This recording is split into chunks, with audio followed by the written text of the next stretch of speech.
Le Moonlight Judge de chez Zero Gravity est connu dans le milieu des plamos pour être le tueur de Gundam. Alors ça n'a rien à voir avec l'anime, c'est plus par rapport au contenu de la boîte. Un squelette métallique sur lequel tu vas assembler plein de pièces hyper détaillées, un lot de mains, des armes avec des manches en métal, qui sont d'ailleurs modulables, des effets visuels pour les armes, des decals, une action base, des couleurs alternatives, plusieurs styles de tête, et la cerise sur le gâteau, un méga jetpack. Et une fois le kit monté, t'es en face d'une masterclass juste sublime, qui fait référence d'ailleurs à plein de choses. Mais on parlera de la partie design un peu plus tard dans la vidéo. Mais en gros, j'ai vraiment eu l'impression de monter un metal build. Pour ceux qui ne savent pas ce que c'est un metal build, en fait ce sont des figurines Gundam qui sont déjà montées, toute l'armure est déjà posée dessus avec les decals. Par contre c'est fourni avec énormément d'accessoires, dont une action base. C'est connu pour être hyper détaillé et c'est très apprécié par les amateurs de posing. Par contre, un metal build en termes de prix, on est entre 300 voire 700 €. Et dans notre cas, avec le Zero Gravity, on a clairement le rendu d'un metal build tout en ayant l'expérience Gunpla, à savoir le montage. Tout ça, tenez-vous bien, pour 140 €. Alors je ne dis pas que 140 € c'est pas cher, mais au vu du contenu, au vu de la qualité, si tu compares un kit de cette trempe face à un metal build ou un straight build ou une autre licence, on est clairement sur une bonne affaire. Voilà pourquoi on l'appelle le tueur de Gundam. Et pour les connaisseurs qui se demandent si on est en face d'un high res, la réponse est non. On est largement devant. Cependant, je vous invite à regarder mon compte rendu jusqu'au bout, car même si ce kit est une masterclass, il y a quand même des coquilles qui peuvent rendre chaque fois incertain.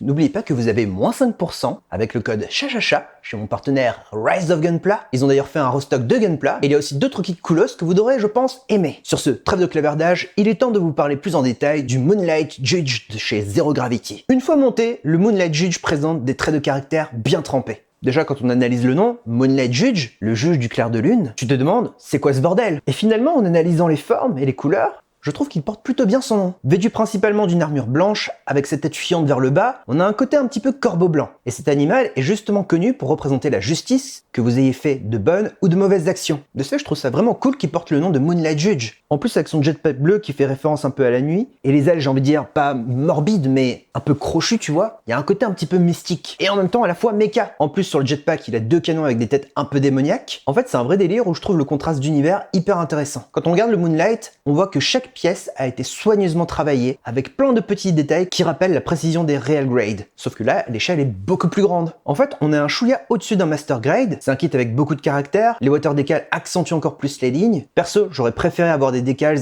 plus travaillés, surtout au niveau de la typographie pour être cohérent avec le côté Moonlight Judge. Mais bon, après je chipote. Sinon, j'ai particulièrement aimé la grosse pièce en clear color sur la tête. On a l'impression que c'est de la pierre précieuse, et les petites dorures plus les parties métallisées de l'inner frame, c'est un vrai plaisir pour les yeux. D'ailleurs, j'ai ajouté sur certaines pièces un coup de feutre gunmetal de chez Despia. Je trouve que ça fonctionne super bien. Et en parlant de couleurs, sachez que vous avez la possibilité de choisir votre propre couleur pour certaines parties du kit. Si vous voulez faire le kit comme sur la boîte, vous aurez une base principale de blanc avec les decals adéquats. Par contre, si comme moi, vous souhaitez mettre des parties en bleu pétrole, un peu comme le corbeau noir, malheureusement, vous n'aurez pas de decals adaptés. Heureusement, moi j'ai que les bras en bleu pétrole, et du coup j'ai ajouté des decals qui techniquement n'ont rien à faire ici, mais en vrai, on s'en fout. Le plus important, que ce soit pour ce kit ou les autres plamos, c'est juste de vous faire plaisir. Au niveau du form factor, on va pas se le mentir, il fait aussi référence à plusieurs Gunpla. D'ailleurs, si vous en voyez d'autres, n'hésitez pas à me le faire savoir en commentaire. Après, même s'il y a des refs qui rappellent les Gunpla, il a quand même un look propre à lui malgré tout. Visuellement, ça passe crème dans un setup, avec ou sans jetpack. Même l'action base est super stylé, avec son clear color, qui fait un petit rappel de couleur avec le haut de sa tête. Vraiment, on est sur une masterclass. Par contre, la construction, eh bien, j'ai envie de dire, je suis un peu mi-figue, mi-raisin. En soi, la construction est similaire à un Gunpla ou à un Plamo. C'est toujours la même recette. Cependant, il y a des coquilles, comme les pièces inversées. Alors, je ne me souviens plus exactement, mais j'en ai compté à peu près 4, à savoir la tête, les mains. J'ai aussi eu un petit souci au niveau de l'action base, et la quatrième partie, je ne sais plus. Mais en soi, ça peut rendre chafouin.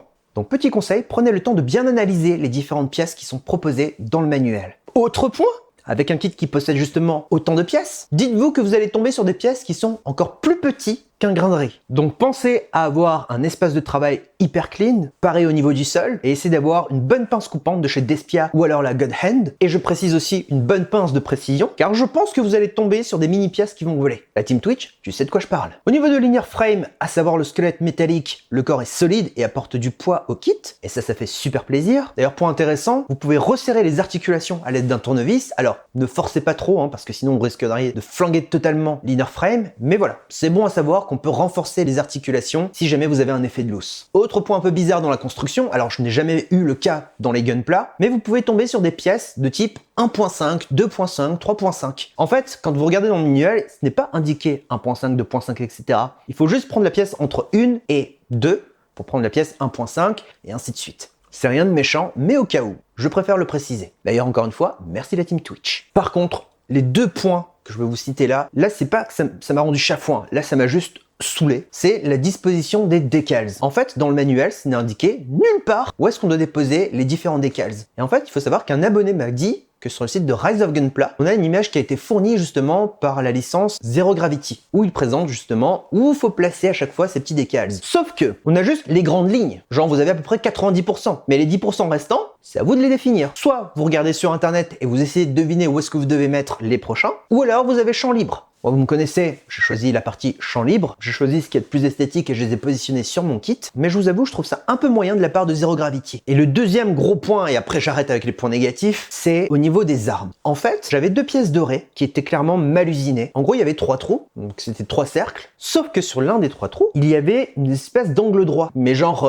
pas l'angle droit genre bien défini, c'est genre le semi-angle droit un peu fin comme ça. Et en fait, la pièce mâle ne pouvait pas rentrer. Fallait que je prenne une lame, que je gratte à l'intérieur pour redessiner le trou correctement. Au début, je me suis dit, non, c'est pas possible. Ça se trouve, c'est moi qui bug par rapport au schéma, il faut que je fasse gaffe. Et en fait, non. J'ai dû bel et bien creuser dedans, et après, la pièce mâle s'est bien connectée dedans. Donc ça, je trouve ça un peu limite de faire de la maintenance sur des pièces. Après, je pense être une exception parce que je n'ai pas retrouvé le cas sur Reddit. Donc voilà. Au cas où, peut-être que vous pouvez tomber sur ça. Bon, après, je pardonne malgré tout Zero Gravity, car ils sont tout jeunes dans la gamme des mechas, et vu le rendu final, franchement, on oublie très très vite les avis négatifs. Et encore plus quand on tape du posing. Manipuler un tel mecha pour définir des poses stylées, c'est un réel kiff. Le squelette métallique se prête super bien au jeu, et le fait d'avoir différentes mains et accessoires modulables, ça permet de taper des postures qui accentuent encore plus le caractère du mecha. Mes mains préférées, c'est celle-là à la JoJo's. Je trouve que le mecha est vraiment hyper expressif avec. Et quand tu commences à bosser les postures avec la faux, bah alors là on rentre clairement, si je peux appeler ça comme ça, dans la peau du Moonlight Judge. Concernant le bras, on peut absolument tout articuler. L'épaulette se lève, elle est aussi un peu modulable, le bras pivote en 360, l'avant-bras se plie avec une superbe amplitude. Concernant les points, la plupart sont ok. Par contre, ceux qui tiennent justement les grosses faux, il va falloir trouver un équilibre. Parce que là, il y a une mauvaise conception, je dirais. En fait, ils ont vu le délire trop loin, c'est-à-dire qu'ils ont fait des armes en métal, mais ils n'ont pas pensé que des mains en plastique aussi petites ne sont pas assez véloces pour tenir justement un tel poids. Et encore plus si vous rajoutez les effets visuels. Donc essayez de trouver le bon équilibre pour faire tenir les armes. Concernant le torse et le bassin, ça s'adapte super bien. Ça peut faire de la zumba au calme. Et au niveau des jambes, j'ai envie de dire,